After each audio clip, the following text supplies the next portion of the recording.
नमस्कार, आप देख रहे हैं नेक्स्ट 9 न्यूज पॉलिटिकल बाइट। मैं हूं आपके साथ आकाश त्रिवेदी। महाराष्ट्र में सियासत थमने का नाम नहीं ले रही है। सारे नेता एक दूसरे को जैसे खाने पर तुले हुए। सारे नेता पार्टी पर अपनी जीत के साथ ही अपनी अपनी सीट के चुनाव के लिए नए नए दावे खेल रहे हैं। सारी पार्टियां महाराष्ट्र में चुनाव लड़ना चाहती हैं। वहीं जब से एनसीपी में बवाल हुआ है, एनसीपी की बगावत के बाद से ही सियासी जंग और भी ज़्यादा तेज हो गई है। जब से जो है अजीत पवार की जो है अध्यक्षता वाली बात सामने आई तो महाराष्ट्र में भूचाल मचा हुआ है।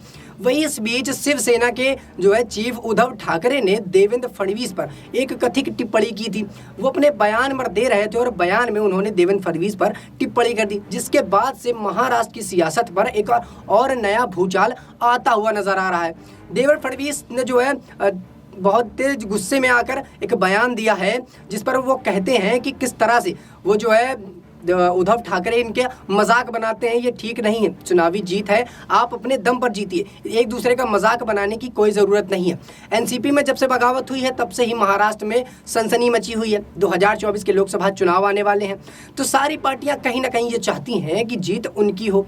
इस बीच एक दूसरे पर कथित टिप्पणी आम बात हो गई है। एक नेता दूसरे नेता पर कथित तौर पर टिप्पणी करता है और उससे बचने के लिए वो अपने बचाव में दोबारा टिप्पणी करता। इस बीच में जो है शिवसेना के चीफ ने कहा, क्या कुछ है वो रिपोर्ट सुनिएगा जरा। महाराष्ट्र में जारी सियासी घमासान थमने का नाम नहीं ले रहा।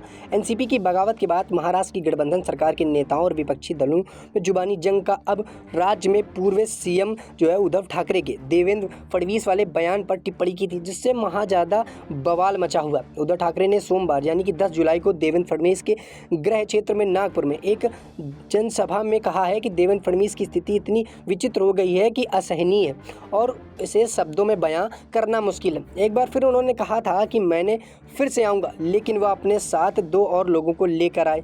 वे 2 लोग कौन हैं, जानिए, मैं आपको बताता हूँ। शिवसेना चीफ ने आगे कहा कि देवेंद्र फडणवीस नागपुर के लिए कलंक है। उन्होंने कभी कहा था कि एनसीपी के साथ कभी गठबंधन नहीं करेंगे, लेकिन फिर भी कर लिया। बीजेपी के नेता का मतलब होता है कि ठाकरे ने देवेंद्र फडणवीस की पुरानी ऑडियो क्लिप माइक्रोफोन पर सबको सुना दी। पूर्व सीएम ने कहा कि अब वो कह रहे हैं कि उद्धव ठाकरे ने हमें छुरा घोंपा है। सबसे पहले किसने उद्धव ठाकरे की पीठ पर छुरा घोंपा है, वो 2024 और 2019 तक सत्ता में थे। 2014 में शिवसेना ने गठबंधन नहीं तोड़ा, तब मैंने कांग्रेस में नहीं गया था। मैं वहीं था और मैं भी वहीं हूँ। आगे जो बातचीत हुई वो सुनिएगा ज़रा। केंद्रीय मंत्री नितिन गडकरी ने उद्धव ठाकरे की इस टिप्पणी की निंदा की। उन्होंने ट्वीट कर कहा कि सत्ता में थे तब उद्धव ठाकरे बीजेपी की ओर से किए गए विकास जो है कार्यक्रम पर चर्चा कर सकते थे, लेकिन इतने निचले स्तर पर व्यक्तिगत आरोप लगाना महाराष्ट्र की राजनीति संस्कृति के अनुरूप नहीं है।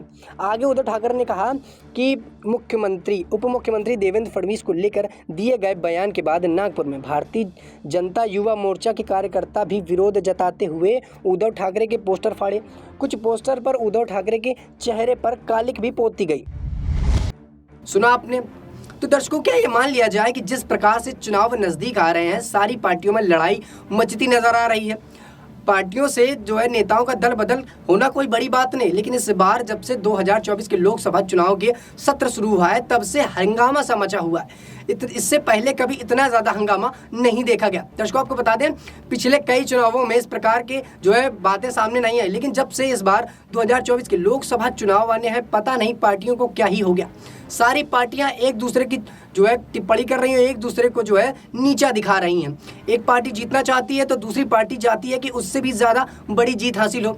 बात करें अगर हम जो है उत्तर प्रदेश की, तो उत्तर प्रदेश में योगी राज है। योगी जी ने कहा है कि इस बार 80 सीटों पे वह पूर्णतया जो है बहुमत प्राप्त करेंगे। ब्रजभूषण शरण सिंह ने भी इसी बयान को आगे बढ़ाते हुए कहा था कि जो है मोदी जी के संरक्षण में और योगी जी के संरक्षण में इस बार हम बड़ी जीतें दाखिल करेंगे। लेकिन आखिर मुद्दा मेन है तो 2024 का लोकसभा चुनाव कि आखिर दूसरा प्रधानमंत्री, अगला प्रधानमंत्री बनेगा कौन? कौन कर सकता है उस पर दावेदारी? राहुल गांधी या महाराष्ट्र के चीफ शिवसेना या फिर कांग्रेस पार्टी? आखिर कौन कर सकता है इस पर जो है दावेदारी की उम्मीद? इन सब के बीच में आपका क्या कहना है, हमें कमेंट करके जरूर बताएं। देश दुनिया की तमाम खबरों से जुड़े रहने के लिए आप देखते रहिए नेक्स्ट 9 न्यूज़ पॉलिटिकल बाइट।